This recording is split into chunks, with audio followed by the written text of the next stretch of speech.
এশিয়ার সবচেয়ে বড় নাম। বাংলা সিনেমার জনপ্রিয় নায়ক শাকিব খান একটার পর একটা সুপার ডুপার হিট সিনেমা। তিনি গণমাধ্যমে মেগাস্টার কিং খান ও ডালিউড কিং হিসেবেই পরিচিত। ঈদ মানেই যেন শাকিব খানের ছবি, দর্শকও মুখিয়ে থাকেন তার সিনেমা দেখার জন্য। ঈদে তাই প্রযোজক পরিচালকরা সবাই ব্যবসা সফল সিনেমা নির্মাণের জন্য শাকিব খানকেই বেছে নেন। প্রতিবারের মতো এবারেও ঈদে আসছে শাকিব খানের নতুন ছবি।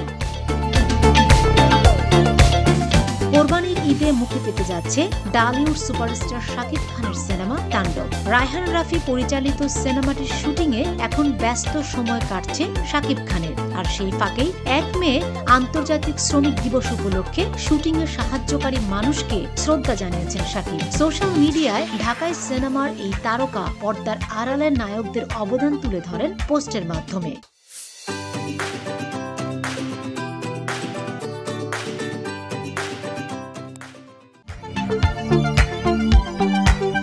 ফেসবুকে শাকিব খান লেখেন, দিন রাত পর্দার আড়াল থেকে শুটিং স্পটে নিরলসভাবে কাজ করে যান কিছু মানুষ।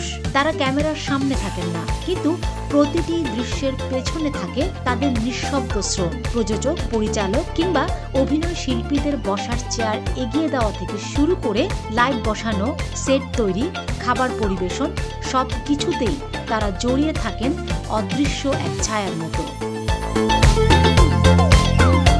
পর্দার পেছনে থাকা এসব মানুষকে শ্রদ্ধা জানিয়ে শাকিব লেখেন, একটি ভালো চলচ্চিত্র নির্মাণে এসব শ্রমিকদের অবদান অপরিসীম। তাদের অক্লান্ত শ্রম ছাড়া কোনো চলচ্চিত্রই সফলভাবে বাস্তবায়ন সম্ভব নয়। আন্তর্জাতিক শ্রমিক দিবসে শ্রদ্ধা জানায় এসব শুটিং কর্মী সহ পৃথিবীর প্রতিটি শ্রেণী পেশার পরিশ্রমী মানুষের, যারা নীরবে নিভৃতে নিজেদের শ্রম দিয়ে যান আমাদের কাজগুলো সুন্দর ও স্বাচ্ছন্দ্যময় করে তুলতে।